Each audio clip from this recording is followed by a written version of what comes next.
You know, I found the book has all the answers for me. I just don't have all the questions yet. Because I walked in here in fear of a lot of things. Money, what my sex life was going to be like, my future, my car, my house, my finances, me. And what I found out was that after doing the steps, man, that a lot of people want the same things that I want. Because their fourth step has the same parts of self on it. We all want the same things at some point. And what I learned here was that people got through it. So something somebody else has been through, I hadn't been through. And, the book does have all the answers. We just don't have all the questions for our life. You know, on page 38, it says the removal of our liquor is but a beginning. A much more important demonstration of these principles lies ahead in our respective homes, occupations, and affairs. Well, what principles? You know, I looked them up just now. They were hope, willingness, surrender, courage, integrity, humility and love, responsibility, discipline, awareness, and service. You know, the AA program keeps my my head in inventory, my heart in service, and my feet take my ass to meetings, man. When I stay in it. And so they're saying by that statement to me that I'm asked to carry those principles of each step into my everyday life. That it's not just about not drinking no more or doing whatever drug I do. It's about handling the rest of it. Because, you know, maybe God has someone else where they're at so he can give them what they need. Right then. What if I interrupt that? You know, it's like I would be walking into a cancer ward and yelling at people for being sick. How dare you have cancer, man? I never viewed people as spiritually sick. Because I never viewed a spirit. I just saw myself. All I knew is what I wanted and what was good for my flesh, man. And, you know, I know today I'm just a spirit in a skin suit.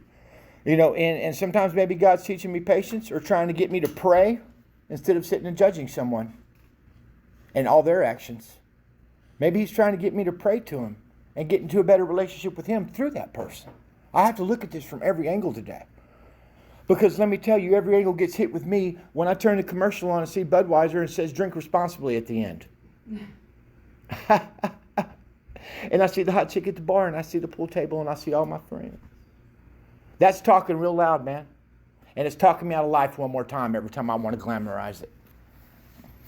It happens to me every day.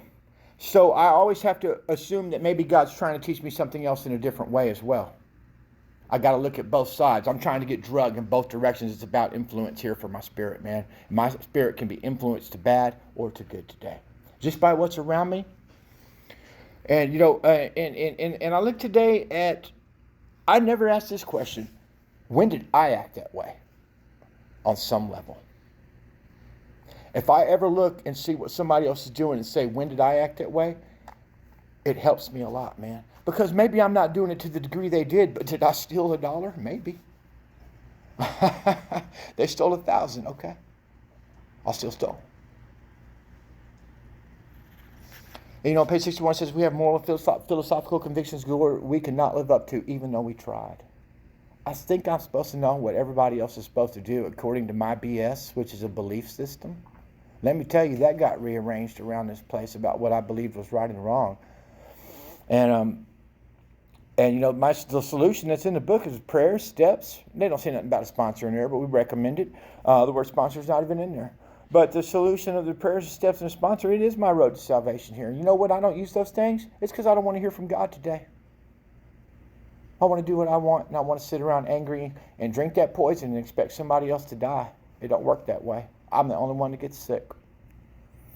So when my spirit is suffering, it's because my level of humility has been lowered, man. And I want what I want, and I'm blocked off from the power that the book says. That's exactly what this book is about.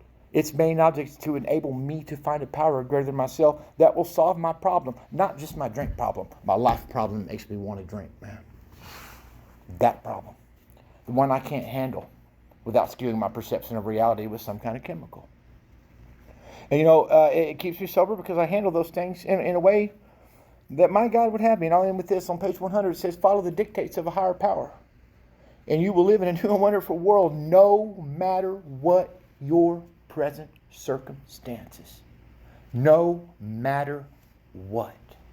All I've got to do is seek and follow what I believe is God that I found on step 2.